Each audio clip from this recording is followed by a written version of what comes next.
忍びの時代は終わる。螺旋が The top 5 shinobi who became Shinju. Yeah, that's our topic for today. First of all, as we all know, the Boruto arc, especially the time skip, has introduced several new villains with powers that can be considered nonsense. And of course, they are overpowered, starting with lesser known or underexposed ninjas like Mogi and even Bug in this arc. They've taken on important roles as villains by becoming Shinju. But aside from these relatively minor characters, there are also the ones we never expected, like Sasuke, who shockingly ended up becoming a Shinju. Naturally, many fans were disappointed, especially since Sasuke, known as the strongest Uchiha, received what's seen as a huge nerf, causing him to lose to a cyborg and ultimately become a Shinju. But the point is, to make the story more interesting, every single thing that happens to a strong or weak character who becomes a Shinju has a reason. Apart from targeting the most important person in the main story, and also being the most valuable person, these are all clear reasons why they become Shinju. And today, I have 5 shinobi who have the potential to become Shinju in the future. But wait guys, this is actually something to consider, whether in this time skip era, the role of the old generation will return or even die. Dead, which means they really don't have a role in the future. But if we assume the old generation will return, this is the shinobi who will become Shinju. First and foremost is Orochimaru. The biggest reason why he has the potential to become a Shinju in the future is because he is Mitsuki's parent. Besides possessing immense intelligence and experience as both a scientist and one of the legendary Sannin, Orochimaru's impact as an absolute Shinju would bring significant changes to Jura's goals. The reason is that Jura is an innocent entity who is still seeking knowledge from various sources, such as books purchased from Konoha's bookstores. But ultimately, Orochimaru's potential to become a Shinju lies in how it supports the character development of Mitsuki himself. Even though Mitsuki is an artificial human born from various experiments, it would be fascinating if, in the end, the parent he loves became a Shinju and targeted him. But what do you think? Aside from the major impact due to him being a scientist and Mitsuki's parent, what other reasons do you think justify Orochimaru becoming a Shinju? So, second is Kakashi. Well, the reason why in the future Kakashi can become Shinju, of course, is also very related to a Hokage. The point is, after Naruto was sealed, currently the one who replaced the position of Hokage is Shikamaru. Moreover, as a former Hokage, this is also the reason why Kakashi has the probability of becoming a Shinju and targeting a Shikamaru. Or maybe he's targeting Boruto instead. Actually, the relationship between Boruto and Kakashi is not explained in detail, especially in the manga. But in the anime, there are several scenes of Kakashi and Boruto training together. Not even a few consider that it is part of the canon. But if asked what the biggest reason is for him becoming a Shinju, I assume it's because of Shikamaru.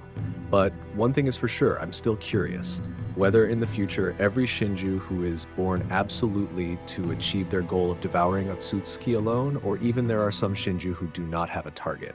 What do you think, guys? Third is Might Guy or Lee. Two important characters, especially they are the best taijutsu users in history. But if you ask me which of the two has the potential to become Shinju, somehow I prefer Might Guy. After Sasuke became a Shinju, his left eye and severed hand seemed to become normal with complete limbs. And we also know after the Fourth Shinobi World War, Might Guy suffered a fatal injury that made him unable to walk because of a broken leg. Well, this is the interesting point. If he returns to his special role as a villain, it would be an interesting situation to see Might Guy in his prime as a villain. Well, although I'm a little confused as to who will be his target. But speaking of the future, you can check the Boruto manga in the first chapter before the Chunin exam. In that chapter, there is Metal Lee who is practicing before the Chunin exam. And if in the future, Metal Lee gets into a more complex story conflict, Might Guy has a reason to target him. But even if Metal Lee is not the target, there are still interesting things if Guy becomes Shinju. And one of them is that his primes will return with a villain version. The fourth is Sakura. Yeah, I know that this is going to be bullshit, but who knows, right? Moreover, I also have a reason.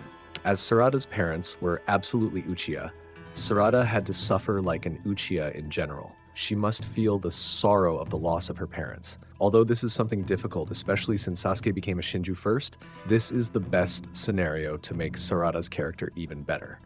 Maybe in terms of power or development, there will at least be a new plot twist that will be the main trigger why Sarada will get new power from her eyes due to the loss of her parents. But certainly if Sakura becomes Shinju in the future, this will be something interesting throughout history, where Sasuke and Sakura come together in different versions. That is a divine tree human.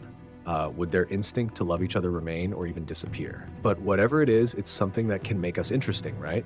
Last but not least, Naruto or even Hinata. Between those two, they actually also have great potential to become a Shinju, especially Naruto. Not a few, of course, have the assumption that in the end, Naruto will become a Shinju like his rival Sasuke. Besides being the target of a Ten Tails reincarnation, Naruto also seems to have a fate that is always intertwined with Sasuke. However, even if Naruto becomes a Shinju, he might still have the intention of devouring his own children, namely Boruto or Himawari. But if you're asking which of the two has a higher probability of becoming a Shinju in the future, I actually lean more toward Hinata.